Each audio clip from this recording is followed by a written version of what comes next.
नमस्कार दोस्तों, good evening. आप सभी का बहुत बहुत स्वागत है हमारे यूट्यूब चैनल करियर परिवार में। मैं मुकेश कुमार आप सबका बहुत बहुत स्वागत करता हूं। चलिए हम लोग आज का क्लास स्टार्ट करते हैं। और आपको पता है कि डेली 9 बजे से लाइव क्लास हो रही है आप सभी की प्रधान शिक्षक की, और ये बहुत दिनों से निरंतर चलते आ रहा है। और हम लोग पहुंच चुके हैं आज टेस्ट नंबर 83 पर। जी हाँ, अभी तक 82 टेस्ट आपका कंप्लीट हो गया है, जिसमें आपको प्रधान शिक्षक का डीएलएड, करेंट अफेयर, बिहार से संबंधित, आपको डीएलएड से संबंधित सामान्य अध्ययन हो गया, रीजनिंग, मैथ, सभी चीज़ों को यहाँ पर टेस्ट के रूप में आपको करवाया गया है। ठीक है, आज हम लोग देखने वाले हैं बहुत ही इम्पोर्टेंट 75 प्रश्न जो डीएलएड से संबंधित है। और ये काफ़ी इम्पोर्टेंट प्रश्न है, तो पूरा वीडियो देखिएगा, शुरू से अंत तक देखिएगा, है ना। थोड़ा सा देखने से काम नहीं चलेगा, है ना। अगर रिजल्ट लेना है तो पूरा वीडियो देखिए। आपकी जो क्लास होती है दोस्तों रात में डेली 9 बजे से होती है। अगर पीछे वाला क्लास अगर आप नहीं मिला है, उसका पीडीएफ लेना चाहते हैं, देखिए अब समय नहीं है आपके पास, मात्र 10 दिन आपके पास हाथ पर गिना हुआ है। और 10 दिन में अगर आप चाहते हैं कि रिजल्ट किसी तरह हो जाए तो आप पीडीएफ ले लीजिए और पीडीएफ के माध्यम से उसको पढ़ लीजिए, है ना। तो आपका रिजल्ट यहाँ पर हो जाएगा। पीडीएफ लेने के लिए आपको क्या करना है, तो आपको ग्रुप ज्वाइन करना होगा। और ग्रुप ज्वाइन करने के लिए क्या करना होगा, तो उसके लिए 351 का चार्ज है दोस्तों। 351 का मात्र उसमें आपको पेमेंट करना होगा। इसी नंबर पर पेमेंट करना है। कैसे करना है, तो फ़ोनपे के माध्यम से कर सकते हैं, गूगल पे भी है, पेटीएम भी है, व्हाट्सएप पे भी कर सकते हैं, अमेजन पे भी कर सकते हैं, सभी है आपका इसी नंबर पर। तो जो लोग भी एडमिशन लेना है, जिनको पीडीएफ चाहिए, तो इस नंबर पर 351 का पेमेंट कर दीजिए और स्क्रीनशॉट लेकर के इसी नंबर व्हाट्सएप भी हमारा है तो उस पर आप भेज दीजिए, जहां आपको ग्रुप में जोड़ दिया जाएगा और सभी मटेरियल आपको प्रोवाइड करा दिया जाएगा 5 मिनट के अंदर। ठीक है, अब समय नहीं है, आपको तुरंत प्रोवाइड करा दिया जाएगा और वहाँ पर आप अच्छे से तैयारी कर लीजिएगा। हमारा टेलीग्राम ग्रुप ज्वाइन कर लीजिएगा। टेलीग्राम पर आपको पीछे वाला सभी वीडियो आपको यहाँ पर उपलब्ध करा दिया गया है। तो पीछे वाला सारा वीडियो आपको कैरियर परिवार हमारा जो टेलीग्राम ग्रुप है इस पर आपको मिल जाएगा। तो टेलीग्राम ग्रुप ज्वाइन करने के लिए करना क्या है, तो सबसे पहले टेलीग्राम एप्लीकेशन आपके मोबाइल में होना चाहिए। नहीं है तो प्ले स्टोर से डाउनलोड कर लीजिए, है ना। उसके बाद अपना नंबर वेरीफाई कीजिए और कैरियर परिवार जाकर के सर्च कीजिए, है ना। तो मेरा ग्रुप आ जाएगा और उसको ज्वाइन कर लीजिएगा। लगभग अभी उसमें 2800 लोग जुड़ गए हैं, है ना। चलिए हम लोग आज का टेस्ट स्टार्ट करते हैं। और आज का पहला सवाल, वीडियो को एक बार सभी लोग लाइक कर दीजिए और अपने अपने दोस्तों को भी थोड़ा सा शेयर कर दीजिए। पहला सवाल क्या कह रहा है, पहला सवाल कह रहा है दोस्तों कि समस्या के अर्थ को जानने की योग्यता वातावरण के दोषों, कमियों एवं रिक्तियों के प्रति सजगता है। यह विशेषता क्या है। तो देखिए, समस्या के अर्थ को जानने की योग्यता वातावरण के दोषों, कमियों और रिक्तियों के प्रति सजगता, इस प्रकार की विशेषता को क्या कहा जाता है। यानी कि प्रतिभाशाली बालक में इस प्रकार की विशेषता होती है, या फिर सामान्य बालक में, या सृजनशील बालक में, या फिर सभी बालक में। तो इस प्रकार की जो योग्यता पाई जाती है वो सृजनशील बालक में पाई जाती है। ठीक है, तो आंसर हो जाएगा आपका, आंसर नंबर सी हो जाएगा दोस्तों, सृजनशील बालक। ठीक है, तो याद रखिएगा सृजनशील बालक, पहला का आंसर हो जाएगा आपका, आंसर नंबर सी हो जाएगा। ठीक है, वीडियो को सभी लोग लाइक कर दीजिए जितने लोग आ गए हैं। और 9 बजे आप लोग एकदम तैयार रहिएगा, क्योंकि 9 बजे से क्लास स्टार्ट हो जाती है। ठीक है, चलिए दूसरा प्रश्न कह रहा है कि निम्न में से कौन सी अक्षमता केवल जन्मजात होती है दोस्तों, हाँ ना। ये जो अक्षमता है ना, ये जन्मजात ही हो सकता है। ऑप्शन है दृष्टि दोष, श्रवण दोष, मूक बधिर या फिर मंद बुद्धि, है ना। तो इसमें से जो मंद बुद्धि है ना, ये होता है जन्मजात। ठीक है, ये होता है आपका जन्मजात। तो इसका आंसर हो जाएगा आपका, आंसर नंबर डी हो जाएगा आपका। ठीक है, सेकेंड का आंसर हो जाएगा डी। चलिए बिल्कुल सभी लोगों का सही जवाब आ रहा है। आप लोग अपना लाइव चैट जो चल रहा है उसमें कमेंट करते चलिएगा कि इसका आंसर क्या होगा। ठीक है, चलिए तीसरा प्रश्न है कि मंद अधिगमकर्ता जिनकी शैक्षिक उपलब्धि सामान्य योग्यता से कम रह जाती है। क्या कह रहा है कि मंद अधिगम करता है ना, जिसकी शैक्षिक उपलब्धि क्या है, तो सामान्य योग्यता से क्या हो गई है, थोड़ी सी कम रह जाती है, उसे क्या कहा जाता है। उसको पिछड़े बालक कहेंगे, या विशेष बालक कहेंगे, या बाल अपराधी कहेंगे, या मानसिक रूप से कमजोर कहेंगे। तो 3 का हो जाएगा दोस्तों, इस प्रकार के बालक को कहा जाता है पिछड़े हुए बालक। ठीक है, इस प्रकार के बालक को क्या कहते हैं, पिछड़े बालक, जो सामान्य योग्यता से, जिसकी शैक्षिक उपलब्धि थोड़ा सा कम रह गया हो, यानी कि मंद अधिगम करता हो। ठीक है, तो उसको कहेंगे पिछड़े बालक। आंसर हो जाएगा आपका आंसर नंबर ए हो जाएगा। अगला है कि निम्न में से कौन सी इकाई का उपयोग सुनने की क्षमता की जांच हेतु किया जाता है। देखिए, सुनने की क्षमता की जांच के लिए हम लोग क्या करते हैं, तो डेसिबल की इकाई का उपयोग करते हैं, है कि नहीं। ये तो काफ़ी आसान प्रश्न था, तो क्या हो जाएगा, डेसिबल का उपयोग करते हैं किस में, तो ध्वनि, है ना, ध्वनि यानी कि सुनने की क्षमता के लिए। तो आंसर हो जाएगा बी नंबर। नेक्स्ट है आपका 5 नंबर प्रश्न है कि स्कूली बच्चों में व्यक्तिगत भिन्नताएं किस रूप में पाई जाती है। दोस्तों, स्कूली जो बच्चे हैं उसमें व्यक्तिगत जो भिन्नताएं हैं वो किस रूप में पाई जाएगी, तो शारीरिक रूप में भी बच्चे भिन्न होते हैं, है ना, मानसिक रूप में से भी अलग अलग होते हैं, और रुचि भी सब बच्चे का अलग अलग होता है, यानी कि आंसर क्या हो जाएगा, इनमें से सभी हो जाएगा, है कि नहीं, यानी कि आंसर नंबर डी हो जाएगा।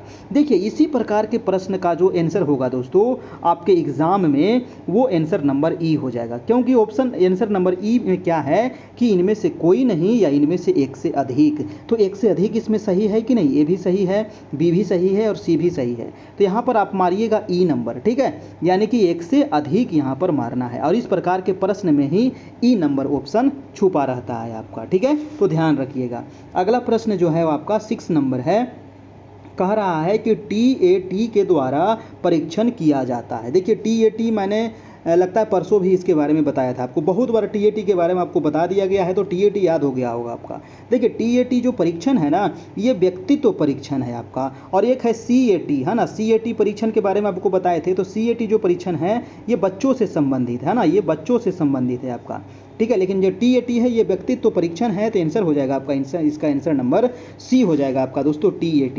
देखिए, TAT का फुल फॉर्म क्या होता है, याद रखिएगा, कहीं फुल फॉर्म भी पूछ लिया जाए एग्जाम में, है ना। तो TAT का फुल फॉर्म होता है थीमेटिक एप्रिसेप्शन टेस्ट, लिख लीजिएगा, थीमेटिक एप्रिसेप्शन टेस्ट होता है TAT का फुल फॉर्म। इसका निर्माता कौन है दोस्तों, TAT का निर्माण किसने किया था, है ना, इस परीक्षण का निर्माण किसने किया था, तो ये भी आप नोट कर लीजिएगा, मर्रे ने किया था, MURRAY मुर्रे ने किया था। कब किया था दोस्तों, तो 1935 में किया था। ठीक है, ये आप ध्यान में रखिएगा, है ना। TAT परीक्षण किससे संबंधित है, तो व्यक्तित्व से संबंधित है आपका। अगला है आपका 7 नंबर प्रश्न, कह रहा है कि सृजनात्मकता, जी हाँ, प्रश्न है कि सृजनात्मकता मुख्य रूप से संबंधित है, तो किससे संबंधित है सृजनात्मकता, मॉडलिंग से, अनुकरण से, अभिसारी से, या फिर अपसारी चिंतन से। तो आंसर हो जाएगा अपसारी चिंतन, यानी कि आंसर नंबर डी हो जाएगा दोस्तों आपका 7 का। वीडियो को सभी लोग लाइक करना नहीं भूलिएगा, और चैनल पर नए हैं तो सब्सक्राइब कर लीजिएगा। आपको सब्सक्राइब करने के लिए इसलिए बोला जाता है ताकि 9 बजे जो क्लास स्टार्ट होती है उसका नोटिफिकेशन आपके मोबाइल पर चला जाए। ठीक है, आप सब्सक्राइब कर लीजिएगा, बेल आइकन प्रेस कर लीजिएगा, तो जैसे ही 9 बजेगा आपको नोटिफिकेशन प्राप्त हो जाएगा और क्लास आप ज्वाइन कर लीजिएगा। अगला प्रश्न है आपका 8 नंबर, प्रश्न कह रहा है कि राष्ट्रीय पाठ्यचर्या की रूपरेखा 2005, जी हाँ, काफ़ी अच्छा सवाल है। राष्ट्रीय पाठ्यचर्या की रूपरेखा 2005 दस्तावेज की भाषा के लिए निहित है, यानी कि किस दस्तावेज की भाषा के लिए निहित है दोस्तों, एक भाषा, द्विभाषा, 3 भाषा या बहुभाषा, है ना। तो राष्ट्रीय पाठ्यचर्या की रूपरेखा जो 2005 है दोस्तों, ये आपको एक भाषा दस्तावेज की भाषा के लिए निहित है, यानी कि आंसर हो जाएगा आपका ए नंबर, एक भाषा। ठीक है, चलिए, बहुत अच्छा, सभी लोगों का जवाब ठीक है। अगला प्रश्न है आपका 9 नंबर, समावेशी शिक्षा, जी हाँ, समावेशी शिक्षा बहुत इंपॉर्टेंट प्रश्न कह रहा है कि समावेशी शिक्षा क्या होता है, बताइए तो। हाशिए पर यानी कि महत्वपूर्ण स्थिति में स्थित वर्गों से शिक्षकों को सम्मिलित करने से संबंधित है समावेशी शिक्षा, नहीं। दूसरा कह रहा है कि कक्षा में विविधता का उत्सव मनाती है, ये थोड़ा ठीक लग रहा है। तीसरा है कि दाखिले संबंधी कठोर प्रतिक्रियाओं को बढ़ावा देती है, नहीं, ये भी गलत है। तथ्यों पर आधारित शिक्षा से संबंधित है, ये भी गलत है। बी नंबर दोस्तों इसका आंसर हो जाएगा, यानी कि समावेशी शिक्षा में सभी बच्चे एक साथ मिल करके अध्ययन करते हैं, उसी को कहते हैं समावेशी शिक्षा आपका, है ना, यानी कि सभी को समान शिक्षा। ठीक है, यानी कि विविधता की उत्सव उसमें मनाई जाएगी, तो आंसर हो जाएगा आपका आंसर नंबर बी हो जाएगा आपका। अगला प्रश्न है आपका 10 नंबर, प्रश्न कह रहा है कि शिक्षण का सामान्य सिद्धांत नहीं है ना, तो नहीं वाला है, तो ध्यान रखिएगा, शिक्षण का सामान्य सिद्धांत कौन सा नहीं है। ऑप्शन है क्रियाशीलता का सिद्धांत, रुचि का सिद्धांत, नियोजन का सिद्धांत या परिणाम का सिद्धांत? तो आंसर हो जाएगा आपका परिणाम का सिद्धांत जो दोस्तों है ये शिक्षण का सामान्य सिद्धांत के अंतर्गत नहीं आता है, यानी कि आंसर हो जाएगा डी नंबर आपका। ठीक है, अगला प्रश्न है 11 नंबर। 11 नंबर प्रश्न कह रहा है कि छात्र की शिक्षा सर्वदा स्थूल वस्तुओं तथा तथ्यों से होनी चाहिए, शब्दों, परिभाषाओं तथा नियमों से नहीं। यह परिभाषा किसकी है? बताइए, बहुत इंपॉर्टेंट है ये कथन। मान के चलिए कि ये परिभाषा है, और ये परिभाषा किसने दिया है दोस्तों? यानी कि छात्र की शिक्षा सर्वदा स्थूल वस्तुओं तथा तथ्यों से होनी चाहिए, शब्दों, भाषाओं और नियमों से नहीं होनी चाहिए। तो ये जो कथन है दोस्तों, ये जो परिभाषा है, ये दिया गया है हर्बर्ट स्पेंसर के द्वारा। किसके द्वारा? Herbert Spencer. याद रखिएगा, हर्बर्ट स्पेंसर। हर्बर्ट स्पेंसर 10 बार बोलिए, दिमाग में बैठ जाएगा। ठीक है, अगला प्रश्न है 12 नंबर। प्रश्न कह रहा है कि प्रयोग प्रदर्शन विधि सर्वाधिक उपयोगी है, यानी कि प्रयोग जो प्रदर्शन विधि है ये सर्वाधिक किस शिक्षण में उपयोगी है? यानी कि विज्ञान शिक्षण में, या भाषा शिक्षण में, इतिहास शिक्षण में, नागरिक शास्त्र शिक्षण में। देखिए, प्रयोग हम लोग किस में ज़्यादा करते हैं? भाषा में करते हैं, इतिहास में करते हैं, नागरिक में करते हैं? नहीं, विज्ञान में हम लोग प्रैक्टिकल करते हैं, प्रयोग करते हैं। तो ये हो जाएगा प्रयोग प्रदर्शन विधि सर्वाधिक उपयोग होता है विज्ञान के क्षेत्र में। तो आंसर क्या हो जाएगा आपका? आंसर नंबर ए हो जाएगा, है कि नहीं? चलिए हम लोग चलते हैं 13 नंबर। प्रश्न कह रहा है कि सूक्ष्म अवलोकन व निरीक्षण, सूक्ष्म अवलोकन या निरीक्षण शक्ति के विकास में सहायक शिक्षण प्रविधि है ना? सूक्ष्म अवलोकन और निरीक्षण शक्ति के विकास में सहायक शिक्षण प्रविधि कौन सा है? तो व्याख्यान है, या प्रश्नोत्तर है, या कहानी है, या पर्यटन है? सूक्ष्म अवलोकन करना है दोस्तों। सूक्ष्म अवलोकन जो करना है तो ये प्रश्नोत्तर विधि से हम कर सकते हैं।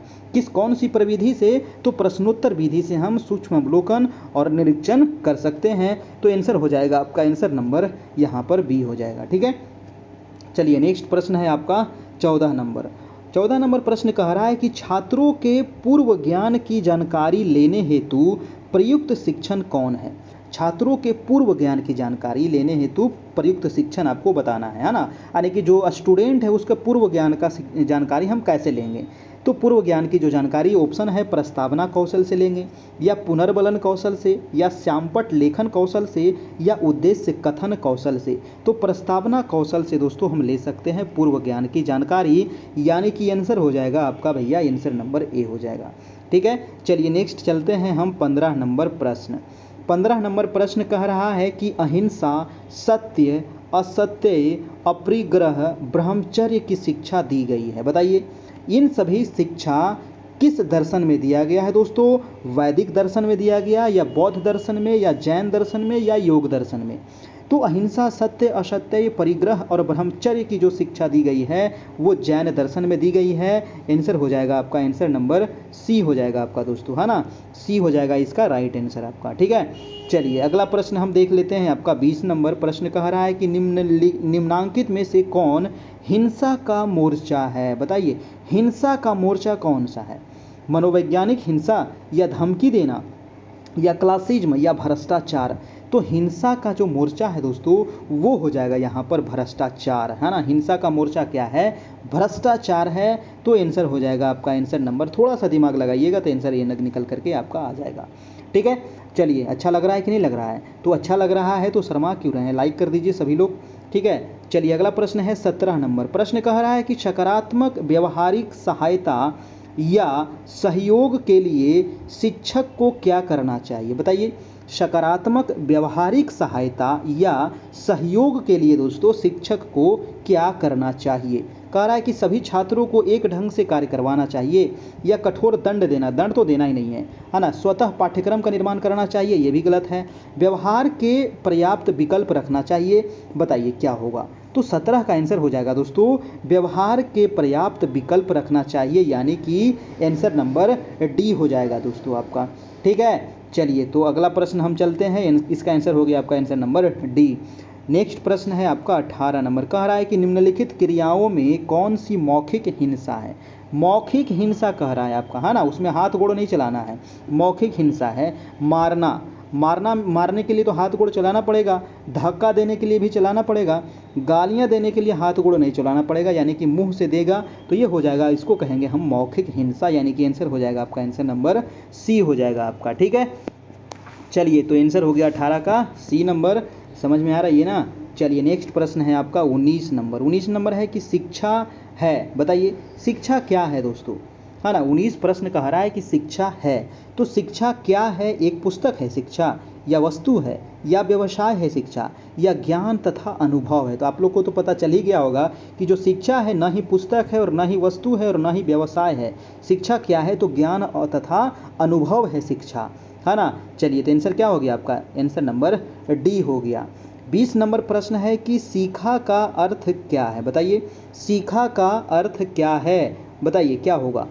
तो प्रश्न विद्यालय जाना होगा, या विद्यालय में दिया जाने वाला ज्ञान होगा, या बालक की जन्मजात शक्तियों का विकास होगा, या विद्यालय बनाना होगा। तो सीखा का अर्थ होता है, सॉरी सीखा नहीं, यहाँ शिक्षा होना चाहिए, है ना, यहाँ गलत निकल रहा है वर्ड, है ना, शिक्षा। तो शिक्षा का जो अर्थ होता है वो क्या होगा, ये क्वेश्चन पूछा गया दोस्तों। सीखा नहीं, शिक्षा यहाँ पर कर लीजिएगा, यहाँ पर टाइपिंग में मिस्टेक हो गया है। ठीक है, तो शिक्षा का अर्थ होता है बालक की जन्मजात शक्तियों का विकास करना, यानी कि आंसर नंबर यहाँ पर सी हो जाएगा आपका।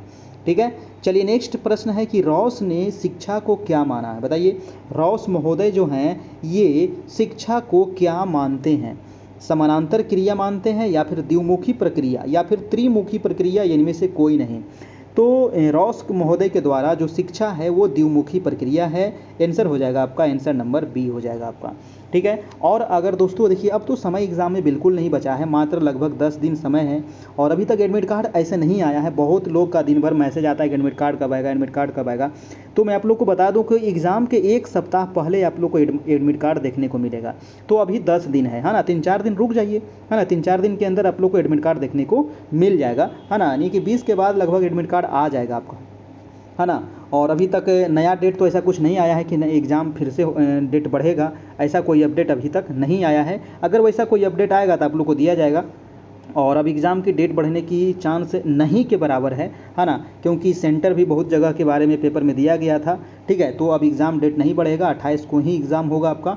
ठीक है, तो चलिए, और इसका PDF लेने के लिए दोस्तों आप कांटेक्ट कर सकते हैं हमारे नंबर पर 7857824310। ठीक है, क्योंकि अब ज़्यादा समय नहीं है तो PDF के माध्यम से आप अधिक से अधिक ग्रहण कर सकते हैं। ठीक है, नेक्स्ट प्रश्न पे चलते हैं हम। 22 नंबर प्रश्न कह रहा है कि निम्नलिखित में से किसने शिक्षा को त्रिमुखी प्रक्रिया माना है। त्रिमुखी प्रक्रिया किसने माना है शिक्षा को? तो शिक्षा को त्रिमुखी प्रक्रिया माना है दोस्तों जॉन डीवी, है ना, जॉन डीवी। और द्विमुखी प्रक्रिया किसने माना है? तो रॉस ने। अभी आपको बताया था ना, द्विमुखी प्रक्रिया रॉस के द्वारा, और तीनमुखी प्रक्रिया जॉन डीवी, तो याद रखिएगा। अगला प्रश्न है आपका 23 नंबर।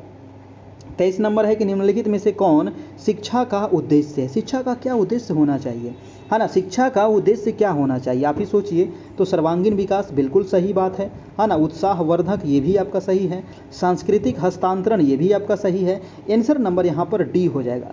तो इस प्रकार देखिए, कोई भी अगर एग्जाम में पूछे ना किसी भी चीज़ का उद्देश्य, तो उद्देश्य किसी भी चीज़ का ना बहुत एक से अधिक होता है। तो एक से अधिक होने का मतलब हुआ आंसर नंबर क्या हो जाएगा आपका, ई हो जाएगा।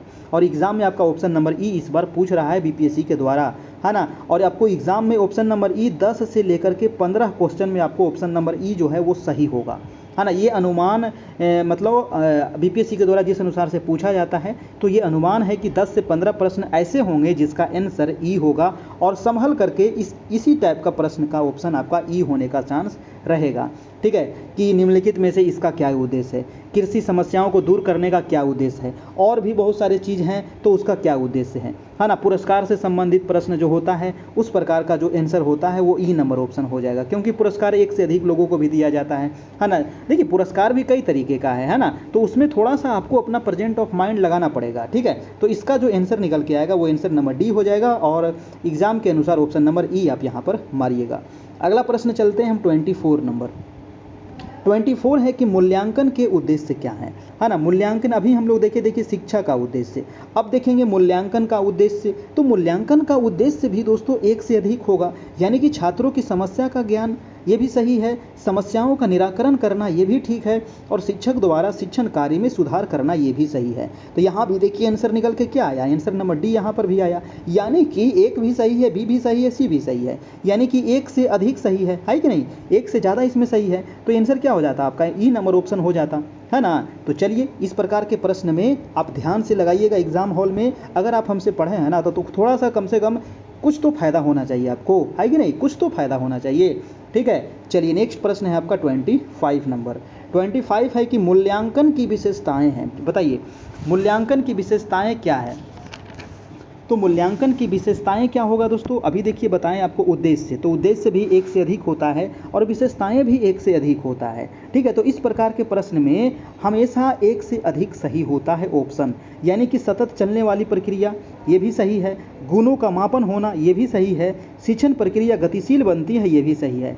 यानी कि आप ध्यान रखिएगा एग्जाम देते समय ना पूरा मतलब माइंड को खुला रखना है आपको, है ना। हर एक चीज़ पर आपको थोड़ा सा गौर देना है, तभी जाकर के रिजल्ट होता है ना। कि ये जो प्रश्न है आपको नहीं आ रहा है फिर भी हमको सही कर देना है। मान लीजिए मूल्यांकन का उद्देश्य आपको नहीं पता है, लेकिन आपको इतना तो पता है ना कि इसका जो विशेषताएं होती है, उद्देश्य होता है, वो एक से अधिक होता है। तो एक से अधिक होता है तो 99% इसका ऑप्शन नंबर ई आपका सही होगा, है ना। यानी कि एक से अधिक यहाँ पर ऑप्शन सही होगा, तो हमें ऑप्शन नंबर ई यहाँ पर मार सकते हैं।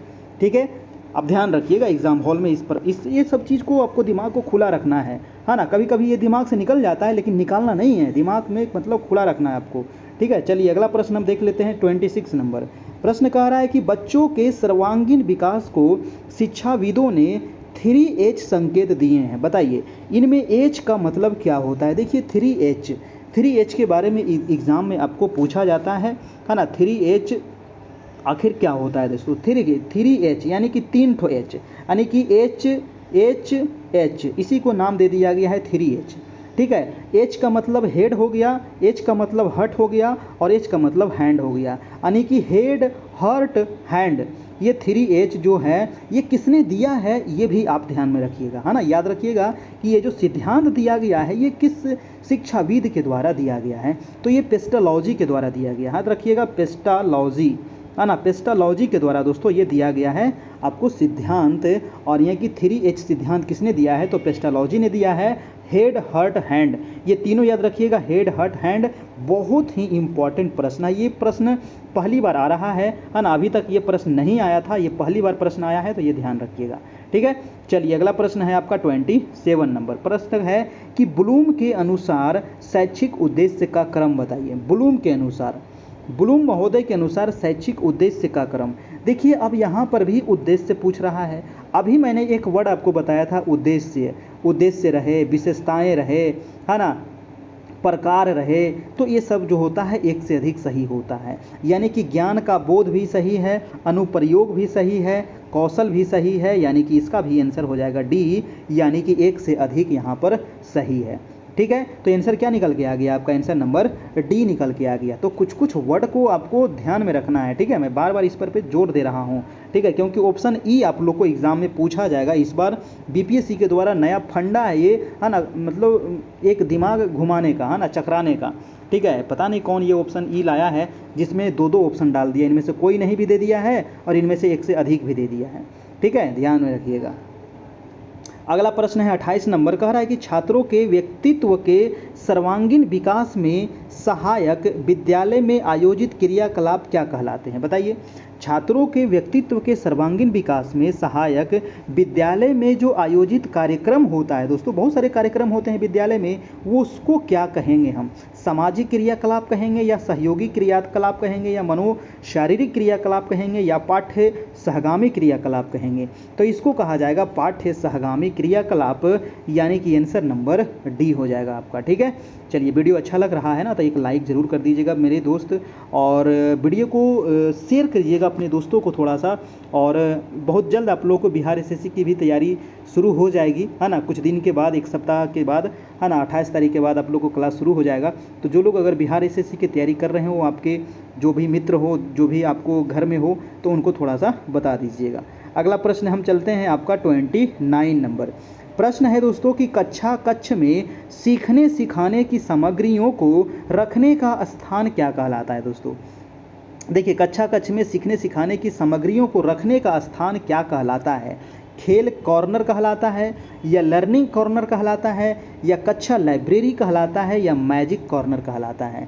तो इसको कहते हैं दोस्तों, सीखने सिखाने की जो सामग्री रखने का जो स्थान होता है उसको लर्निंग कॉर्नर कहते हैं, है ना। खेल वाला कहाँ से आ जाएगा यहाँ पर? लाइब्रेरी भी नहीं आएगा, मैजिक भी नहीं आएगा ना। तो ऑप्शन भी छांटने का प्रयास कीजिए एग्जाम हॉल में, है ना। चलिए, तो आंसर हो जाएगा आपका बी नंबर। अब इतना ज़्यादा सेट आप लोग अगर बना लिए होंगे, मेरा जितना मैंने करवा दिया हूँ, तो आपको अगर क्वेश्चन नहीं भी आ रहा है, मैं नहीं भी करवाया हूँ, फिर भी आप उसको छांटने के अपने अंदर वो शक्ति रखिए, ठीक है, कि हम इसको छांट सकते हैं, ठीक है। चलिए, नेक्स्ट प्रश्न है आपका 30 नंबर। प्रश्न है कि कार्य पुस्तिकाएं बच्चों को अधिकाधिक अवसर उपलब्ध कराती है।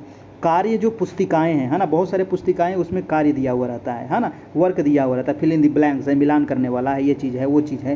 तो इससे क्या अवसर उपलब्ध होता है दोस्तों? खेलने के, पढ़ने के, अभ्यास करने के, या उपरोक्त में से कोई नहीं? तो नाम ही है कार्य पुस्तिकाएं, तो इससे अभ्यास होगा, है ना। कार्य पुस्तिकाएं, तो इससे क्या होगा? अभ्यास होगा, यानी कि अभ्यास करने के इसमें अवसर उपलब्ध कराया जाता है, ठीक है। चलिए, नेक्स्ट प्रश्न है आपका 31 नंबर। 31 प्रश्न कह रहा है कि वर्णमाला में उष्म व्यंजनों की संख्या। देखिए, यहाँ पर कुछ हिंदी भी दे दिया है।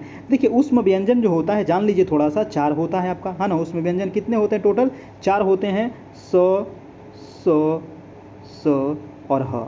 ये जो है 4 उष्म व्यंजन के उदाहरण है आपका, ठीक है। अगला है कि वर्णमाला में अंतस्थ व्यंजनों की संख्या कितनी होती है? तो ये भी 4 होती है अंतस्थ व्यंजन दोस्तों, य, र, ल, व, है ना। य, र, ल, व, ये है अंतस्थ व्यंजन। अगला प्रश्न है कि वर्णमाला में उष्म व्यंजन कौन कौन से हैं? तो उष्म व्यंजन आपको बता दिए ना अभी, स, स कहाँ गया? स, स और ह, ये हो जाएगा आपका आंसर नंबर बी हो जाएगा। नेक्स्ट प्रश्न है कि हिंदी वर्णमाला में संयुक्त व्यंजन कौन से हैं? तो संयुक्त व्यंजन हो जाएंगे दोस्तों कौन कौन से, है ना, छ, त्र, ज्ञ और स्र, ये हो जाएगा आपका संयुक्त व्यंजन। हिंदी में लिंग कितने हैं? तो हिंदी में 2 लिंग हैं। ये कौन कौन है? तो स्त्रीलिंग और पुल्लिंग, हिंदी में 2 लिंग होते हैं, जबकि संस्कृत में दोस्तों 3 लिंग होता है ना। ये आपको ध्यान में रखिएगा, संस्कृत में कितने लिंग होते हैं? 3 लिंग, तो आपको पता ही है, एक स्त्रीलिंग, एक पुल्लिंग और एक नपुंसक, है ना। तो आंसर हो जाएगा आपका सी नंबर आपका, ठीक है। चलिए, नेक्स्ट प्रश्न है आपका 37 नंबर। 37 प्रश्न कह रहा है कि निम्नलिखित में से कौन सा चिंतन में प्रयुक्त होने वाली सामग्री के अंतर्गत नहीं आता है? चिंतन में प्रयुक्त होने वाली सामग्री के अंतर्गत नहीं आता है दोस्तों।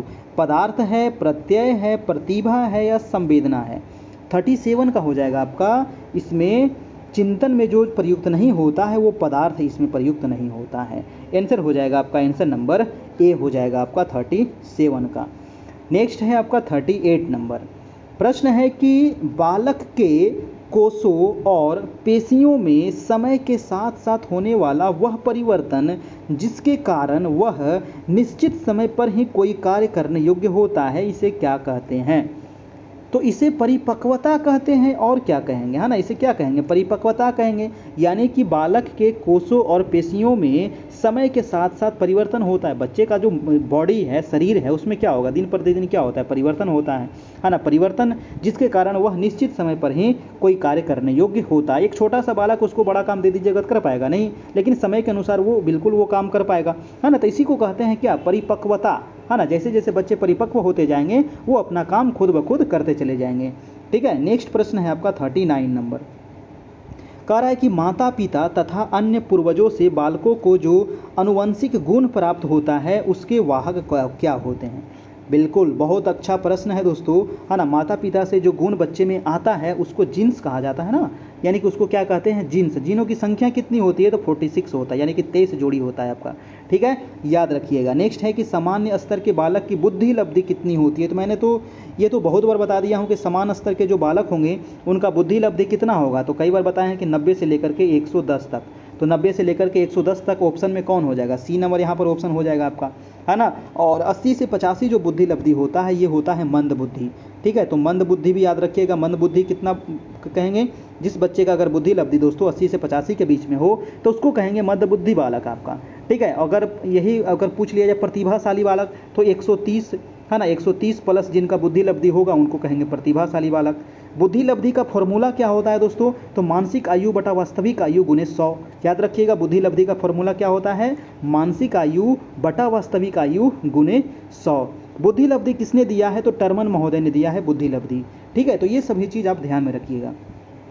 अगला प्रश्न है 41 नंबर।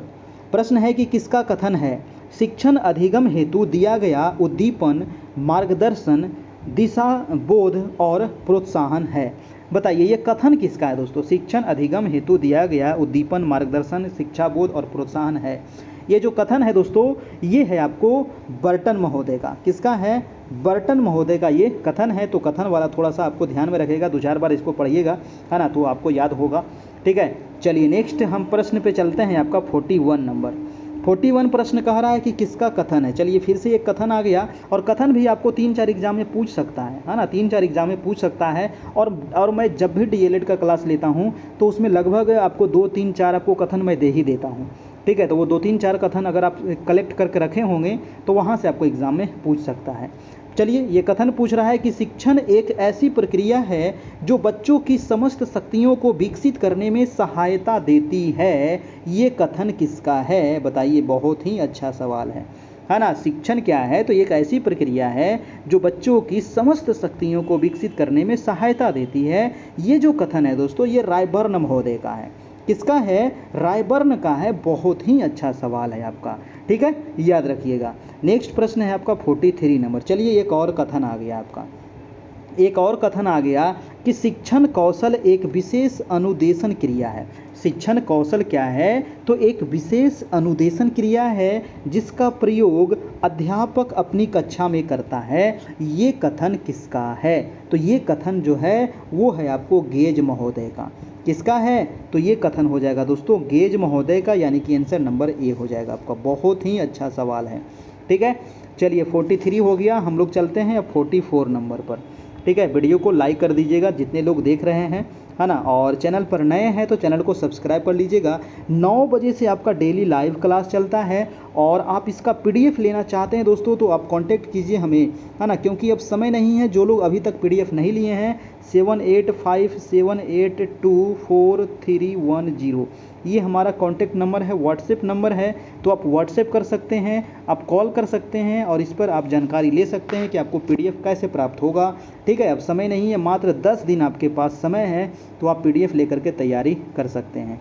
प्रश्न क्या कह रहा है, ये कथन देख लेते हैं।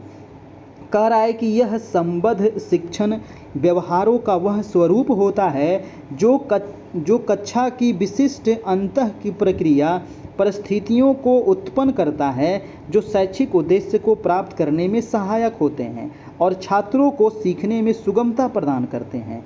ये कथन किसका है ना। कथन थोड़ा सा बड़ा है ना। जब कथन समझ में नहीं आवे 1-2 बार और पढ़िए, है ना, बड़ा रहे तो 1-2 बार और पढ़ लीजिए, उसके बाद दिमाग में खुद ब खुद बैठ जाएगा और वो याद कर लीजिए। ठीक है, कि ये कथन आखिर किसका है। मैं 1 बार 2 बार इसलिए रिपीट कर देता हूँ ताकि आप लोग को मेरे क्लास में ही याद हो जाए, है ना, अलग से आप लोग को याद करने की ज़रूरत नहीं पड़े।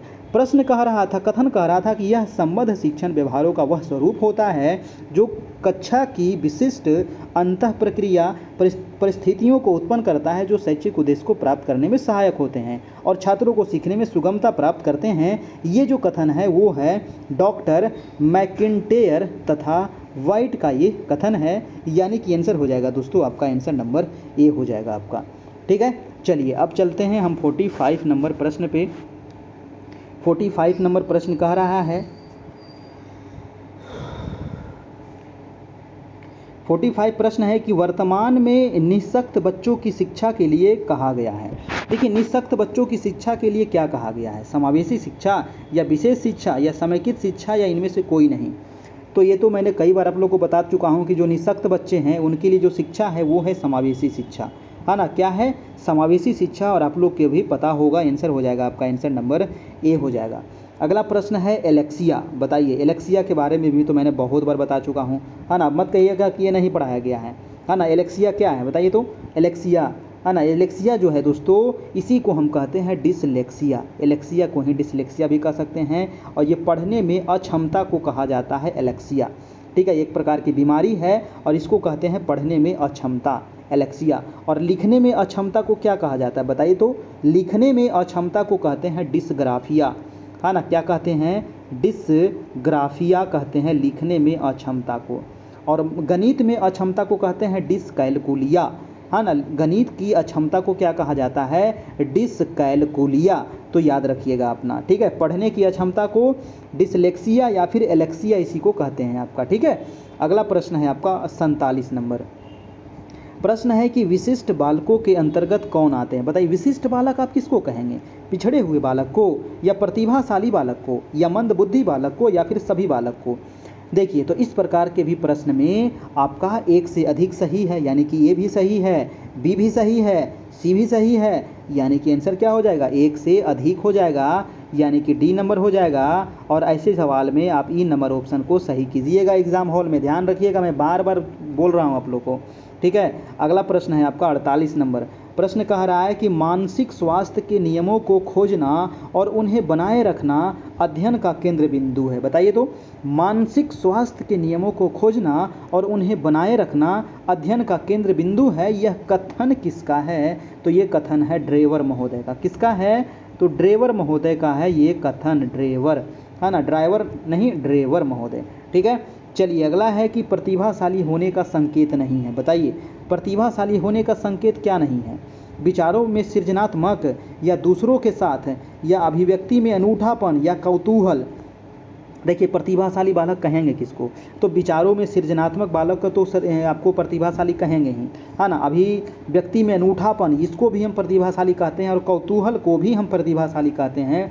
दूसरों के साथ, ये ऑप्शन आपका गलत है, यानी कि आंसर हो जाएगा आपका, आंसर नंबर बी हो जाएगा आपका, ठीक है। चलिए, नेक्स्ट है कि जिला शिक्षा एवं प्रशिक्षण संस्थानों की संख्या कितनी है? जिला शिक्षा एवं प्रशिक्षण, अच्छा, जिला शिक्षा एवं प्रशिक्षण संस्थानों में विभागों की संख्या पूछ रहा है, यानी कि ये डायट है ना। ये डायट का फुल फॉर्म है दोस्तों, जिला शिक्षा एवं प्रशिक्षण संस्थान। तो डायट में कितने विभाग होते हैं दोस्तों? तो डायट में 7 विभाग होता है ना। कितने विभाग होते हैं? तो 7 विभाग होते हैं डायट में। आंसर हो जाएगा आपका, आंसर नंबर डी हो जाएगा, याद रखिएगा, है ना। डायट से आपको प्रश्न पूछा जाएगा एकागो एग्जाम में। अगला प्रश्न है 51 नंबर कि उपचारात्मक शिक्षण किस किस विषय हेतु आवश्यक है? बताइए, तो उपचारात्मक शिक्षण, उपचारात्मक शिक्षण, है ना, उपचारात्मक शिक्षण, ये गलत है, ये गलत है, ये भी गलत है। भाषा एवं गणित में उपचारात्मक शिक्षण का प्रयोग किया जाता है, यानी कि आंसर हो जाएगा आपका ए नंबर, ठीक है।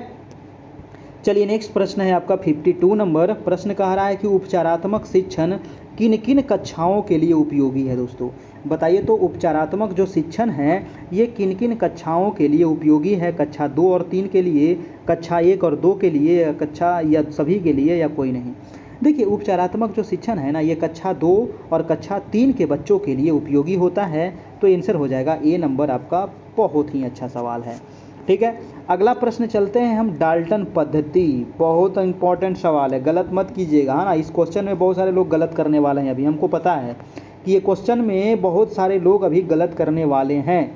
अब बताइए कि डाल्टन पद्धति के जन्मदाता कौन है? बताइए, तो डाल्टन पद्धति के जन्मदाता कौन है? अधिकतर लोग जो यहाँ पर आंसर मारने वाले हैं वो जॉन डाल्टन मारने वाले हैं, ठीक है। ऑप्शन है जॉन डाल्टन, पार्कहर्स्ट, फ्रॉवेल, या इनमें से कोई नहीं। तो इसका जो आंसर है वो ए गलत है, सी गलत है, और डी भी गलत है। पार्कहर्स्ट हो जाएगा डाल्टन पद्धति के जन्मदाता दोस्तों, याद रखिएगा, हेलेन पार्कहर्स्ट। हेलेन पार्कहर्स्ट जो है ये कहाँ की है? तो यूएसए की है। और ये जो डाल्टन पद्धति जो है ये 8 से लेकर के 12 वर्ष तक के बच्चों के लिए बनाया गया है, ठीक है, ये डाल्टन पद्धति, ठीक है। और ये इसका जो पद्धति दिया गया है ये 1912 ईस्वी में दिया गया था हेलेन पार्कहर्स्ट के द्वारा, ठीक है। तो याद रखिएगा, बहुत सारे लोग डाल्टन भी मारे होंगे जो बिल्कुल ही गलत है ना। डाल्टन पद्धति के जन्मदाता पार्कहर्स्ट है, याद रखिएगा, आंसर नंबर बी। अब चलते हैं हम नेक्स्ट प्रश्न, आपका प्रश्न नंबर हो जाएगा 54। वीडियो कैसा लग रहा है? वीडियो अच्छा लग रहा है कि नहीं लग रहा है? तो लग रहा है तो जो लोग अभी तक नए हैं और चैनल को सब्सक्राइब नहीं किए हैं, तो 9 बजे से लाइव क्लास चलता है आपका डेली रात में, ठीक है। 9 बजे आ जाइएगा, डेली आपको मिल जाएगा। चैनल को सब्सक्राइब कर लीजिए और वीडियो को लाइक कर दीजिए, अपने दोस्तों को शेयर कर दीजिए। प्रश्न है कि बाल केंद्रित शिक्षण का उद्देश्य। देखिए, फिर से यहाँ पर उद्देश्य वाला प्रश्न आया, और हम आपको बताए थे कि उद्देश्य वाला अगर पूछे, है ना, अगर विशेषता वाला पूछे तो इस प्रकार के प्रश्न जो होते हैं एक से अधिक सही होते हैं, एक से अधिक ऑप्शन यहाँ पर सही होता है। तो इसका भी जो ऑप्शन होगा ना वो आपका ऑप्शन नंबर 3 सही है। बाल केंद्रित शिक्षण का जो उद्देश्य है वो स्वयं करके सीखने पर बल देता है, बिल्कुल सही है। अधिगम प्रभावी बनाता है, ये भी सही है।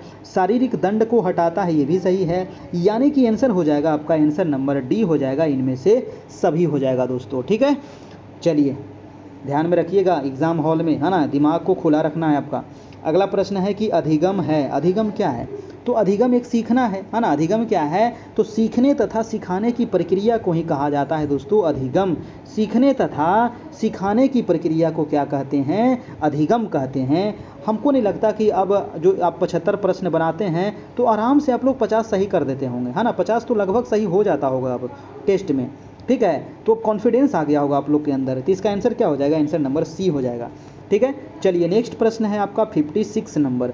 अब देखते हैं कि एग्ज़ाम हॉल में किस प्रकार का प्रश्न देता है। इस पर भी थोड़ा सा टेंशन है ना, चिंता है, क्योंकि प्रधानाध्यापक में थोड़ा सा क्वेश्चन उटपटांग पूछ दिया था, है ना। अब देखिए आप लोग को किस प्रकार से पूछता है, लेकिन डरना नहीं है, हड़बड़ाना नहीं है, ठीक है। पहले जो क्वेश्चन आसान लगे ना, पहले उसको बनाना है ना। कि पहले मान लीजिए 2-4 क्वेश्चन अगर एकदम हार्ड मिल गया तो दिमाग एकदम ख़राब हो जाता है कि लो 4 क्वेश्चन नहीं बना, 4 क्वेश्चन हार्ड है कि अब क्या होगा, है ना। तो ये फ्रस्ट्रेट नहीं होना है, आगे क्वेश्चन हल्का ज़रूर होगा, है ना। शुरू में दे दिया जाता है, हर एक सेट में यही रहता है कि शुरू जो का क्वेश्चन होता है ना, हार्ड दिया जाता है, तो इसलिए उससे घबराना नहीं है, ठीक है।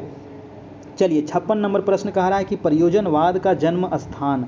प्रयोजनवाद का जो जन्म हुआ है वो अमेरिका में हुआ है। कहाँ हुआ है जन्म इसका? तो अमेरिका में हुआ है दोस्तों। आंसर हो जाएगा आपका, आंसर नंबर बी हो जाएगा आपका, ठीक है। चलिए अगला प्रश्न है 57 नंबर। 57 नंबर प्रश्न है कि निम्नलिखित में से प्रयोजनवाद का रूप है। देखिए प्रयोजनवाद का रूप कौन कौन से हैं? तो प्रयोजनवाद का रूप यहाँ पर हो जाएगा मानववादी प्रयोजनवाद, ये भी सही है। प्रयोगात्मक प्रयोजनवाद, ये भी ठीक है। जीव शास्त्रीय प्रयोजनवाद, ये भी सही है। यानी कि आंसर हो जाएगा आपका, आंसर नंबर डी हो जाएगा दोस्तों, आपका आंसर नंबर डी हो जाएगा, ठीक है। तो इस प्रकार के प्रश्न में भी एक से अधिक ऑप्शन देखिए यहाँ पर सही हो गया, यानी कि आंसर क्या हो गया? आंसर नंबर आपका डी निकल के आया यहाँ पर।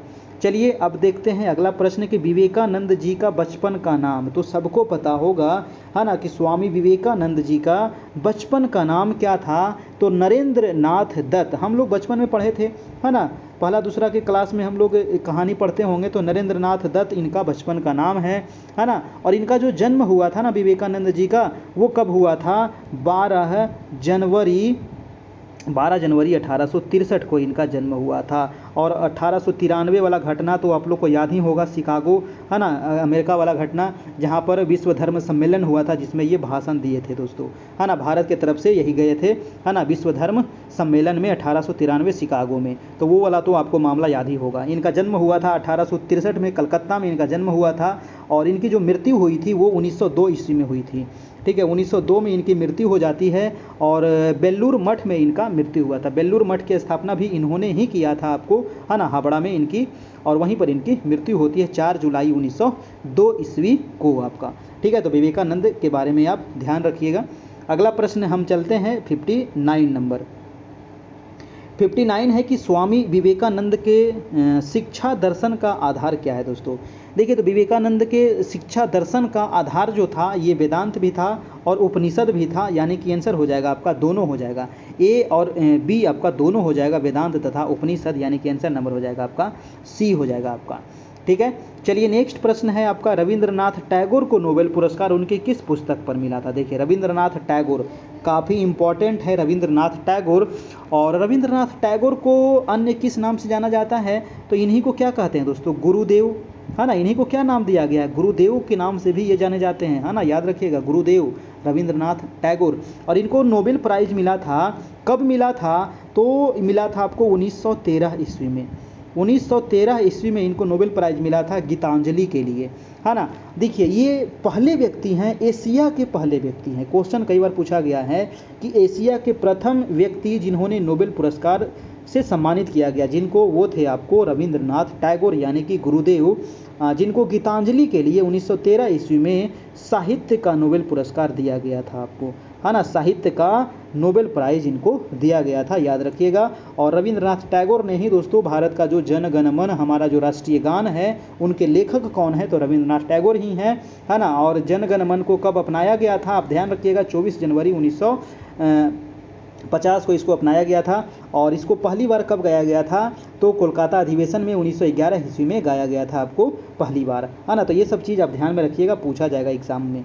नेक्स्ट प्रश्न चलते हैं 61 नंबर, कह रहा है कि रविंद्रनाथ टैगोर ने किस सिद्धांत को प्रस्तुत किया था। ये भी अच्छा प्रश्न है कि रविंद्रनाथ टैगोर कौन से सिद्धांत दिए थे दोस्तों, तो ये वसुधैव कुटुम्बकम सिद्धांत दिए थे। वसुधैव कुटुम्बकम का सिद्धांत दिए थे रविंद्रनाथ टैगोर ने ही, यानी कि आंसर हो जाएगा आपका आंसर नंबर सी हो जाएगा।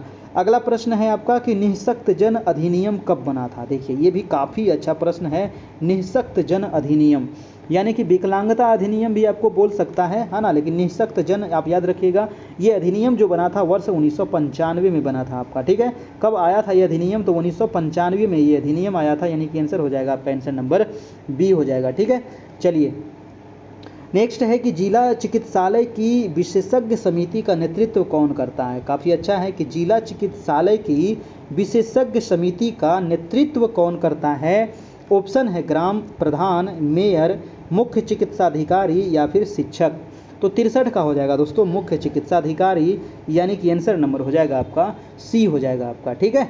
चलिए अगला प्रश्न है कथन आ गया, फिर से एक कथन दिया गया, यानी कि ये टेस्ट में कथन बहुत ज़्यादा है ना, लगता है 4-5 तो हो गया है कथन, याद रखिएगा, है ना। ये आप PDF ले लीजिएगा और ये कथन वाला क्वेश्चन आप, और जितने भी प्रश्न है ना काफ़ी अच्छे प्रश्न है, और ये लगभग प्रश्न आपको पूछा भी गया है सीटेट वगैरह में, है ना। और यही सब प्रश्न आपको आप लोग के एग्ज़ाम में भी पूछे जाने की काफ़ी संभावना है ना। चलिए तो देख लेते हैं कि परामर्श का तात्पर्य है दो व्यक्तियों का संपर्क जिसमें एक व्यक्ति को किसी प्रकार की सहायता दी जाती है। यह कथन किसका है बताइए। तो ऑप्शन है मायर्स का, गिडिंस का या फिर फ्रायड का या फिर सिम्पसन का। तो ये जो कथन हो जाएगा दोस्तों ये मायर्स का कथन है, यानी कि आंसर हो जाएगा आपका आंसर नंबर ए वाला हो जाएगा, ठीक है। चलिए 64 हो गया। अब देखते हैं हम लोग 65 नंबर प्रश्न कह रहा है कि निम्नलिखित में से कौन से विशिष्ट बालक नहीं है। बताइए विशिष्ट बालक कौन नहीं है, किसको आप विशिष्ट बालक नहीं कहेंगे। देखिए प्रतिभाशाली बालक को आप विशिष्ट बालक कहते हैं, बिल्कुल सही है। मंद बुद्धि जो बालक है ये भी विशिष्ट बालक के अंतर्गत आता है। दृष्टि दोष युक्त जो बालक है ये भी विशिष्ट बालक के अंतर्गत आता है, लेकिन जो अल्पसंख्यक बालक है ये विशिष्ट बालक के अंतर्गत नहीं आता है, यानी कि आंसर हो जाएगा आंसर नंबर डी हो जाएगा। और यहाँ पर भी देखिए दोस्तों, है ना, आंसर क्या हो गया आपका आंसर नंबर डी हो गया। लेकिन अगर यहाँ पर क्वेश्चन पूछा जाता कि निम्नलिखित में से कौन विशिष्ट बालक के अंतर्गत आता है, यहाँ पर नहीं को हम काट देते हैं, तो यहाँ पर कैंसर क्या हो जाता है, ए भी सही है, बी भी सही है, सी भी सही है, यानी कि एक से अधिक सही है। तो यहाँ पर एग्जाम में हॉल में आप क्या मारते, ऑप्शन नंबर ई मारते, है ना, क्योंकि ये भी सही है, विशिष्ट बालक, प्रतिभाशाली बालक भी विशिष्ट बालक है, मंद बुद्धि बालक भी विशिष्ट बालक है, दृष्टि दोष बालक भी विशिष्ट बालक है, यानी कि एक से अधिक सही है ना। तो उस स्थिति में हम ई मारते, ठीक है, तो ध्यान रखिएगा। अगला प्रश्न है आपका 66 नंबर प्रश्न है कि प्रतिभाशाली बालकों की शिक्षा में क्या आवश्यक है। प्रतिभाशाली बालकों की शिक्षा में क्या आवश्यक है दोस्तों, ये क्वेश्चन पूछा गया है। ऑप्शन दिया गया है कि तीव्र गति से अध्ययन या संपुष्ट कार्यक्रम, व्यक्तिगत ध्यान या उपयुक्त सभी। तो 66 का हो जाएगा यहाँ पर। देखिए यहाँ पर आप उपयुक्त सभी मत मारिएगा, ठीक है, उपयुक्त सभी यहाँ पर गलत है। प्रतिभाशाली बालकों की शिक्षा में जो आवश्यकता है वो है व्यक्तिगत ध्यान, यानी कि आंसर नंबर हो जाएगा यहाँ पर सी नंबर हो जाएगा आपका, ठीक है। चलिए नेक्स्ट है आपका 67 नंबर प्रश्न है कि प्रारंभिक अवस्था में मंद बुद्धि बालकों की पहचान हो सकती है। प्रारंभिक अवस्था में, है ना, स्टार्टिंग के टाइम पर मंद बुद्धि बालकों की पहचान आप कैसे कीजिएगा, अवलोकन से करिएगा या फिर परीक्षण से कीजिएगा या साक्षात्कार से या प्रक्षेपी विधि से। देखिए तो मंद बुद्धि बालकों की जो पहचान की जाती है वो प्रक्षेपी विधि से की जाती है। बहुत ही इंपॉर्टेंट प्रश्न है, याद रखिएगा, आंसर हो जाएगा आपका आंसर नंबर डी हो जाएगा आपका दोस्तों, ठीक है। चलिए नेक्स्ट है 68 नंबर प्रश्न है कि निम्नलिखित में से किसने कबूतर पर अपना प्रयोग किया था। बताइए कबूतर पर किसने प्रयोग किया था। हाँ तो आ गए कबूतर पर प्रयोग करने वाले, ये कबूतर वाला मैंने भी बताया था पीछे, तो स्किनर महोदय जो किए थे ये कबूतर पर प्रयोग किए थे। पावलोव किस पे किए थे, तो कुत्ता पर किए थे, है ना। चलिए थॉर्नडाइक किस पर किए थे दोस्तों, बताइए बिल्ली पर, चूहा पर किए थे ना, और बताइए, है ना, और कोहलर महोदय किस पे किए थे, तो चिंपैंजी पर किए थे। ये सब चीज़ ध्यान रखिएगा, ये आपको पशु वाला भी एग्जाम में पूछ लिया जाता है। ठीक है। और देखिए यहाँ पर एक क्वेश्चन मैं यहाँ पर थोड़ा सा बता देता हूँ जो बार बार कन्फ्यूजन होता है एग्ज़ाम में, कि यहाँ पर दिया गया है स्किनर जो है वो कबूतर पर प्रयोग किए थे। एक क्वेश्चन पूछेगा आपको कि द्विकारक सिद्धांत किसने दिया है, बताइए तो। द्विकारक सिद्धांत जो है ये किसने दिया है, तो स्पीयरमैन दिया है। द्विकारक जो सिद्धांत दिया गया है वो स्पीयरमैन के द्वारा दिया गया है ना। और कब दिए थे द्विकारक सिद्धांत, तो 1923 ईस्वी में दिए थे। द्विकारक सिद्धांत को ही दोस्तों एक और नाम से जाना जाता है, उसको कहते हैं जी तथा एस कारक, है ना। जी और एस कारक सिद्धांत किसने दिया है, तो स्पीयरमैन ने दिया है। स्पीयरमैन और स्किनर ये दोनों में कंफ्यूज नहीं करना है ना। कभी कभी लगेगा कि स्पीयरमैन स्किनर बन गया और स्किनर स्पीयरमैन बन गया, ठीक है। हमने भी एक दो बार हमसे भी हुआ है, तो ये हम ध्यान में रखेंगे कि स्किनर और स्पीयरमैन दोनों अलग अलग है। कबूतर पर प्रयोग स्किनर ने किए थे, जबकि द्विकारक सिद्धांत, द्विखंड सिद्धांत भी इसको कहा गया है, जीएस सिद्धांत भी इसको कहा गया है, चार्ल्स स्पीयरमैन ने दिए हैं आपका, ठीक है। चलिए अब अगला प्रश्न पे चलते हैं। 69 नंबर 69 प्रश्न है कि परिवर्तन श्रृंखला की वह अवस्था है, परिवर्तन जो है वो श्रृंखला की वह अवस्था है जिसमें बालक भ्रूणावस्था से लेकर प्रौढ़ावस्था तक गुजरता है, इसको विकास कहा जाता है। और ये कथन किसका है, बहुत ही अच्छा कथन है, बताइए कि ये कथन किसका है। तो ये जो कथन है वो है आपको मुनरो का। किसका है, तो मुनरो महोदय का ये कथन है आपका, कि जो परिवर्तन है वो श्रृंखला की अवस्था है जिसमें बालक भ्रूणावस्था से लेकर के प्रौढ़ावस्था तक गुजरता है, और इसी को विकास कहा जाता है। दोस्तों याद रखिएगा, मुनरो का ये कथन है। नेक्स्ट है आपका रुचि में निहित है। रुचि में क्या निहित है, देखिए रुचि, अवधान जो होता है ना, ये रुचि का ही दूसरा रूप है, तो रुचि में अवधान निहित है, आंसर हो जाएगा आपका ए नंबर, ठीक है। रुचि में अवधान निहित है यानी कि आंसर हो जाएगा ए नंबर। अगला है कि रुचि तथा अवधान के संबंध में सही मत क्या है, बताइए तो। रुचि तथा अवधान के संबंध में सही मत आपको पूछा गया है, तो यहाँ पर क्या होगा, देखिए रुचि अभी आपको बताए, तो अवधान जो है वो रुचि पर आधारित है और रुचि जो है वो अवधान पर आधारित है, यानी कि अवधान तथा रुचि जो है वो एक ही सिक्के के दो पहलू है, यानी कि आंसर क्या हो जाएगा आपका, आंसर नंबर डी हो जाएगा आपका, ठीक है। चलिए कोई भी समस्या नहीं होनी चाहिए, आंसर हो जाएगा इसका, आंसर नंबर डी हो जाएगा। अब चलते हैं हम 72 नंबर प्रश्न। वीडियो कैसा लग रहा है, वीडियो अच्छा लग रहा है कि नहीं लग रहा है, तो अच्छा लग रहा है तो सभी लोग लाइक कर दीजिए, है ना। और चैनल पर नए हैं तो चैनल को सब्सक्राइब कर लीजिए। इसका PDF लेने के लिए आप हमें कॉन्टैक्ट कीजिए 7857824310। आपको शुरू से लेकर के अंत तक सभी PDF मिल जाएगा। 82 टेस्ट आपका हो गया है दोस्तों, 83 आज हो जाएगा ना, तो 83 टेस्ट आपको मिल जाएगा, जिसमें आपको DLED, समान अध्ययन, करेंट अफेयर, बिहार से संबंधित, इंडिया से संबंधित सभी आपको वहाँ पर आपको उपलब्ध करा दिया जाएगा। प्रश्न कह रहा है कि निम्नलिखित में से अभिप्रेरणा के स्रोत क्या हैं, बताइए तो। अभिप्रेरणा के स्रोत क्या हैं, बालक हैं या आवश्यकताएँ हैं या फिर उद्दीपक है। 72 का क्या हो जाएगा, अभिप्रेरणा का जो स्रोत है दोस्तों वो आपको बालक भी हो जाएगा और आवश्यकताएं भी हो जाए, सॉरी उद्दीपक भी हो जाएगा, आवश्यकता नहीं उद्दीपक हो जाएगा, यानी कि ए और सी यहाँ पर बिल्कुल सही है, आंसर हो जाएगा, आंसर नंबर डी हो जाएगा आपका, ठीक है। चलिए नेक्स्ट है कि एलेक्सिया। एलेक्सिया के बारे में तो मैंने अभी आपको बता दिया, देखिए क्वेश्चन रिपीट हो गया है कि ये पढ़ने की अक्षमता है और लिखने की अक्षमता को क्या कहते हैं, डिस्ग्राफिया कहते हैं, है ना। चलिए गणित की अक्षमता को क्या कहते हैं, डिस्कैलकुलिया कहते हैं। नेक्स्ट है कि प्रतिभाशाली विद्यार्थी। प्रतिभाशाली विद्यार्थी का देखिए फिर से प्रश्न आ गया। प्रतिभाशाली विद्यार्थी क्या होते हैं, यानी कि अपनी आवश्यकताओं को दृढ़तापूर्वक नहीं कर पाते हैं, ये तो ऑप्शन गलत है आपका। अपने निर्णयों में आत्मनिर्भर होते हैं, बिल्कुल ये सही लग रहा है। अगला ऑप्शन हम देख लेते हैं, शिक्षकों से स्वतंत्र होते हैं, ये तो ठीक नहीं है। स्वभाव में अंतर्मुखी होते हैं, ये भी गलत है। बी नंबर जो ऑप्शन है ना, ये आपका बहुत ही इम्पॉर्टेंट ऑप्शन है और ये बिल्कुल सही लग रहा है और सही है, तो आंसर हो जाएगा आंसर नंबर बी आपका, ठीक है। चलिए और आज का हम देखते हैं लास्ट प्रश्न। तो अंत भला तो सब भला होनी चाहिए, है ना, तो इसको गलत मत कीजिएगा। प्रश्न कह रहा है कि बुद्धि लब्धांक सामान्यतः रूप से शैक्षिक निष्पादन से संबंधित होते हैं, यानी कि किस रूप से शैक्षिक निष्पादन से संबंधित होते हैं। देखिए बुद्धि लब्धांक जो है ना, ये सामान्यतः कम से कम रूप से या फिर पूर्ण रूप से या उच्च रूप से या मध्यम रूप से, क्या होगा बताइए। इसका आंसर जो होगा वो हो जाएगा उच्च रूप से, हाँ ना। आंसर जो हो जाएगा दोस्तों वो हो जाएगा कि बुद्धि लब्धांक सामान्यतः उच्च रूप से शैक्षिक निष्पादन से संबंधित होते हैं, यानी कि आंसर हो जाएगा, आंसर नंबर सी हो जाएगा आपका। ठीक है, चलिए तो ये रहा 75 प्रश्न और इसका ये रहा आपको आंसर। आप इसको OMR शीट पर टेस्ट दीजिएगा और बताइएगा कि आप लोग कितना सही किए हैं, है ना। और इसका PDF लेने के लिए जो लोग अभी तक नहीं लिए हैं और अभी भी इंतज़ार कर रहे हैं पता नहीं किस चीज़ का, तो आपको नंबर जो दिया गया है इस नंबर पे कांटेक्ट करके आप एडमिशन ले सकते हैं, PDF ले सकते हैं। PDF लेने के लिए दोस्तों आपको 351 का इसमें चार्ज लगेगा। 351 का आप पेमेंट कीजिएगा। कैसे पेमेंट करना है, उसके बाद आपको सभी PDF वीडियो नोट्स इत्यादि सभी चीज़ उपलब्ध करा दिया जाएगा।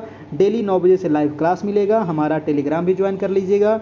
पेमेंट जो करना है वो गूगल पे के माध्यम से, फ़ोनपे, पेटीएम कर सकते हैं, व्हाट्सएप पे कर सकते हैं। इस नंबर पे सभी चीज़ उपलब्ध है।